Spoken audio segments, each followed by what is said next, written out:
If you have not been following the news over the past several months, you may not be aware that starting August 17th, 2024, anyone looking at real estate and wanting a realtor to represent them will be required to sign a buyer representation agreement. Yes, we have been talking about this matter along with commissions and the NAR lawsuit settlement for a while now. Today, I'm going to discuss the buyer representation agreement or buyer representation contract. Hopefully, I will address any questions or concerns you may have regarding this change that is happening throughout the real estate industry in the United States. Starting this month, as I said, on August 17th, if you want to look at a property or even have your realtor open the door to a property on your behalf, you will be required to sign a buyer representation agreement. So Stephen, what does that mean? And how does that affect me? Well,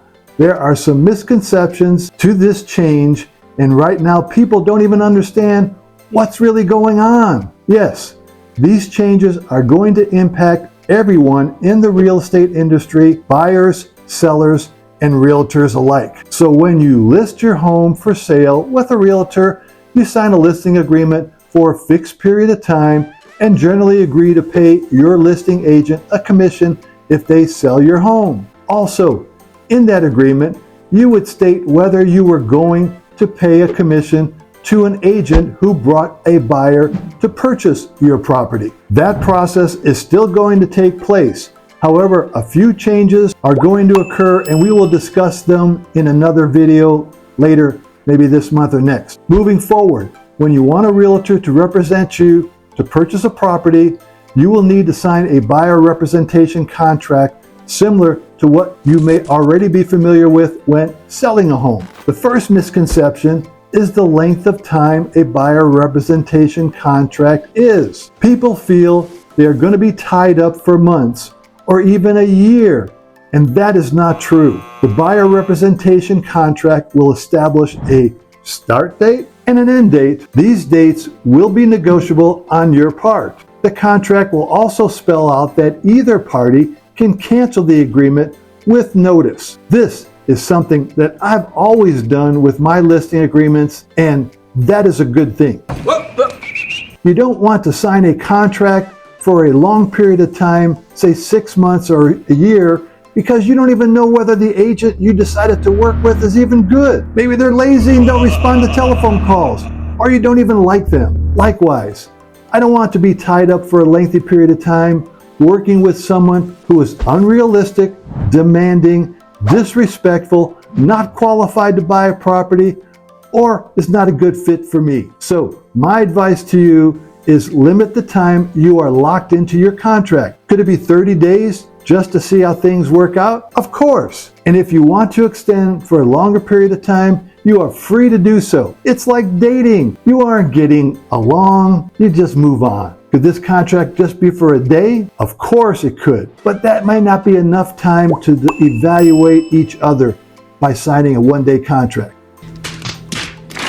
One thing you need to be aware of is you cannot sign multiple buyer representation contracts because there is a financial obligation portion of this agreement that you will be responsible for. If an agent tells you that you must sign a long-term contract, you may want to reconsider working with them and find someone else. Like the listing agreement, the seller pays their agent if they sell their property, and in the buyer representation contract, there is a compensation agreement clause in place that states how much money or commission you, the buyer, will be obligated to pay your realtor if they successfully represent you on the purchase of a property. Well, hold your horses, Stephen. I never paid an agent to represent me in the past, and I'm not going to do it now. You are not required to use a realtor when buying a property. However, if you do use a realtor to show you properties,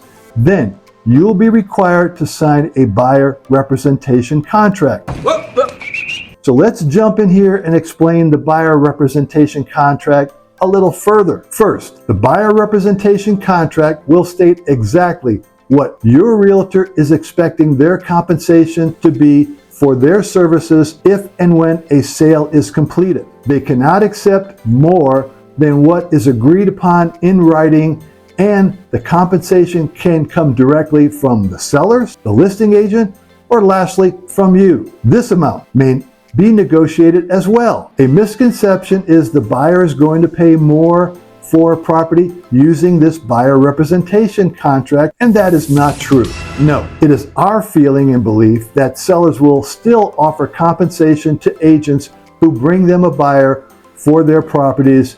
If not, properties may sit on the market for a lengthy period of time and not even sell at all. Also, you can always negotiate with the sellers for a credit back or a concession at closing, or even request the sellers to pay your agent a commission within the purchase contract. This is why you want an experienced agent to represent you on the purchase of your property, and you may not even be affected by this change that's happening later this month. However, the new procedure was brought about by the settlement agreement with the Department of Justice and the National Association of Realtors regarding a class action lawsuit. If you want to learn more about this settlement and the changes, check out our video, Why Real Estate is Dead. This is a brand new procedure and changes the entire real estate industry, so we may see further changes about this program as it gets rolled out later this month. So moving forward, everything is negotiable on all contracts,